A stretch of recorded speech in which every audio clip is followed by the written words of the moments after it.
बिस्मिल्लाहिर्रहमानिर्रहीम। अस्सलामु अलैकुम। लाखों करोड़ों दुरूदो सलाम मोहम्मद मुस्तफ़ा सल्लल्लाहु अलैहि वसल्लम और आले मोहम्मद पर।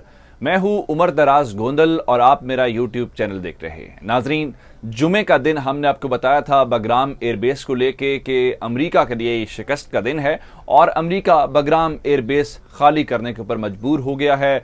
जितने ललकारते हुए धाड़ते हुए आए थे उतनी ही खामोशी के साथ, उतनी ही सर गिरा के, सर झुका के, खामोशी के साथ अफगानिस्तान से निकलने का अमरीकियों का अमल जारी है। लेकिन मैं आपको खबर यह देना चाहता हूं कि जुमे का रोज सिर्फ बगराम एयरबेस की हद तक ही नहीं बल्कि जुमे का दिन मजमूई तौर पे अमरीका के लिए एक मुश्किल दिन साबित हुआ है और जिसको हम शिकस्त का दिन कह लीजिए, पसपाई का दिन कह लीजिए कि अफगानिस्तान के अंदर तो जो कुछ हुआ सो हुआ, लेकिन अमेरिका के अंदर भी कुछ अच्छा नहीं हुआ और अमेरिका की कोई सैकड़ों ऐसी कंपनियां हैं जिनको निशाना बनाया गया है और साइबर अटैक किया गया है। चूंकि अमेरिका अपनी मैशत का एक बहुत बड़ा हिस्सा जो सर्विसेज है वहां से उसका आता है और IT का शोबा जिसके अंदर वो अपने आप को लीडर मानता है उसको निशाना बनाया गया है। और इस बार जो इल्ज़ाम है वो ईरान के ऊपर नहीं आया, क्योंकि ईरान के लोगों के ऊपर हैकिंग के हवाले से बहुत ज़्यादा इल्ज़ामात लगते रहे हैं।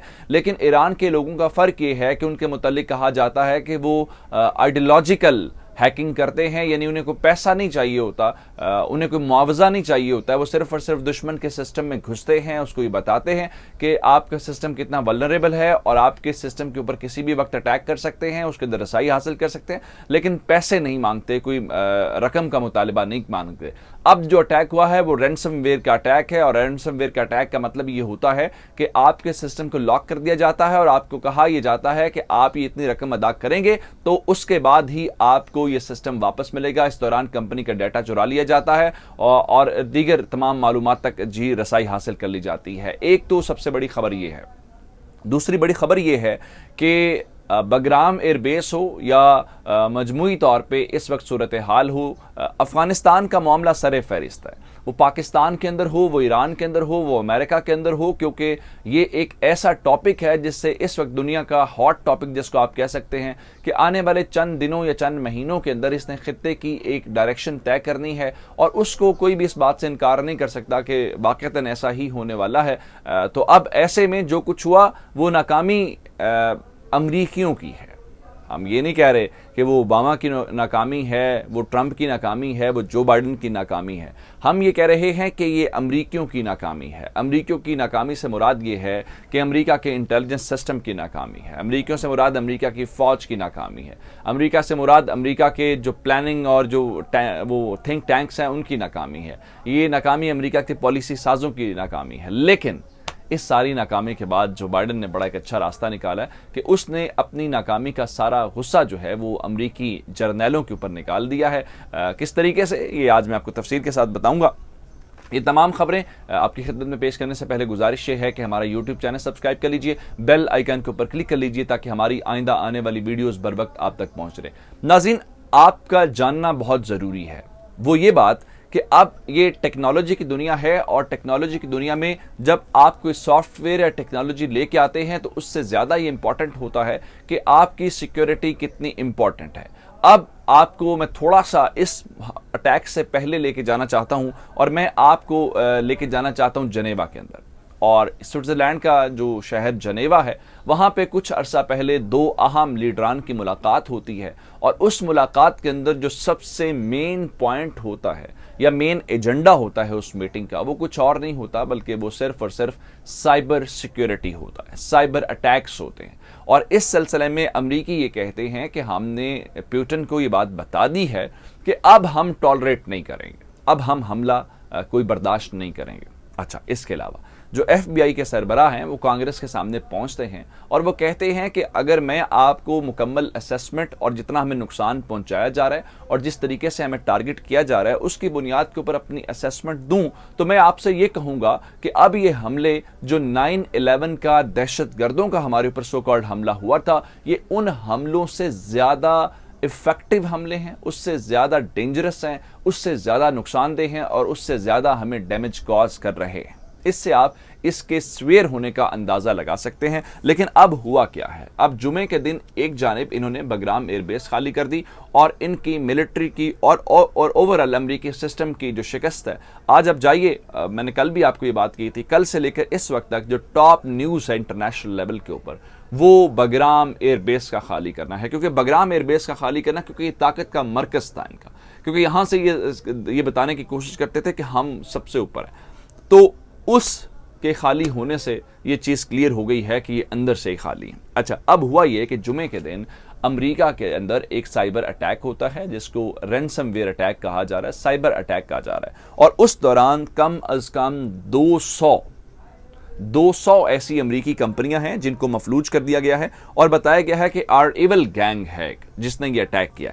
अच्छा, इसके मुतालिक ये बताया जा रहा है चूंकि ये रशियन स्पीकिंग मालूम होता है तो इसलिए इनका अमेरिकी कंपनियों का जो इब्तदाई अंदाजा है, जो इब्तदाई असेसमेंट हमारे सामने आई है कि इन हमलों के पीछे रूस है।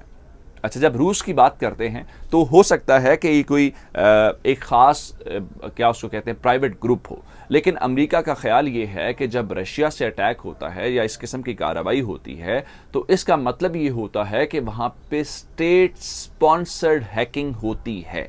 और इस सिलसिले में पुतिन साहब जो हैं वो बाकायदा ऑर्डर करते हैं और रूस की एजेंसीज की, रूस की गवर्नमेंट की इजाज़त के साथ सब कुछ होता है। अच्छा, अब मैं आपको बताना चाहता हूँ कि हुआ क्या। हुआ ये है कि जनाब इन्होंने ये जो अभी आरएवल गैंग है, इसने एक सॉफ्टवेयर सप्लायर है केसिया, उसको अटैक किया है।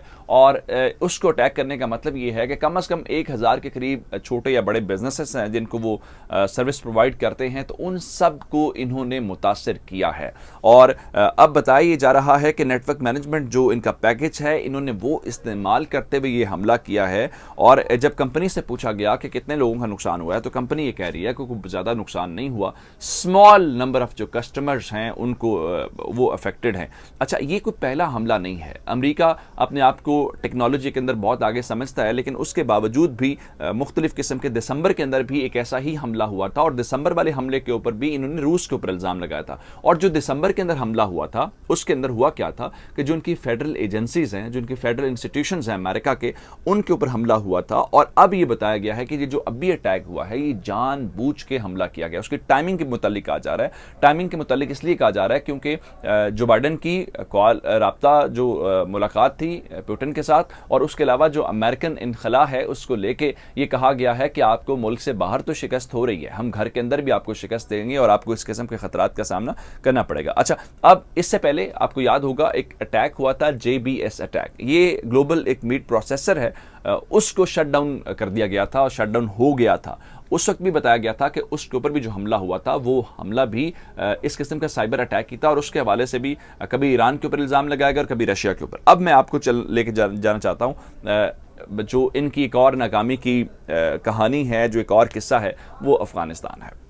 अफ़गानिस्तान के अंदर जो कुछ हो रहा है वो तो हम सबके सामने है, लेकिन अब हुआ ये है कि वहाँ पे जनरल मिलर जो थे उनकी जिम्मेदारी थी और अब जो इनके वज़ीर दिफा हैं उन्होंने एक प्लान अप्रूव किया है, पेंटागन ने उसकी मंजूरी दे दी है और इस सिलसिले में बाकायदा प्रेस रिलीज भी जारी कर दी गई है। जैसा कि मैंने आपको कहा था कि ये नाकामी अमरीकी निज़ाम की नाकामी है, लेकिन चूंकि जब आप कामयाब होते हैं तो कामयाबी का हर कोई बाप होता है और नाकामी हमेशा यतीम हुआ करती है।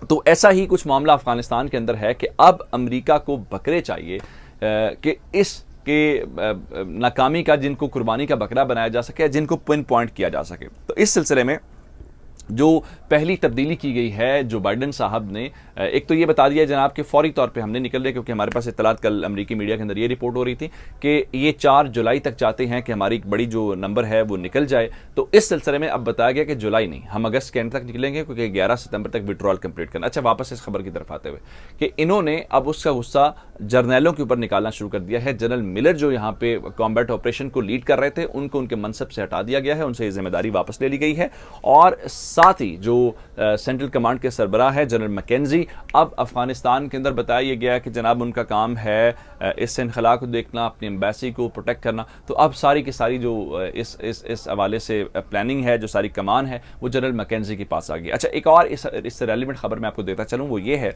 कि इन्होंने क्या फैसला किया है कि चूंकि इन्हें इतनी इनसिक्योरिटी है, इस इनसिक्योरिटी को देखते हुए इन्होंने काबुल एयरपोर्ट के साथ या काबुल एयरपोर्ट के ऊपर अपने जो इमरजेंसी हेलीकॉप्टर्स हैं वो खड़े किए हुए हैं कि अगर तालिबान काबुल जिस दिन पहुंचे, हम अपना अमला, हमारे जो लोग हैं उनको इवैक्यूएट कर लें। तो इसका मतलब ये उन्हें पूरा यकीन है ये काम होने जा रहा है। मुझे उमर दराज गोंदल को फेसबुक, ट्विटर, इंस्टाग्राम के ऊपर फॉलो कर सकते हैं। मेरा यूट्यूब चैनल सब्सक्राइब कीजिएगा। आपकी समातों का बहुत शुक्रिया। खुदा हाफिज़।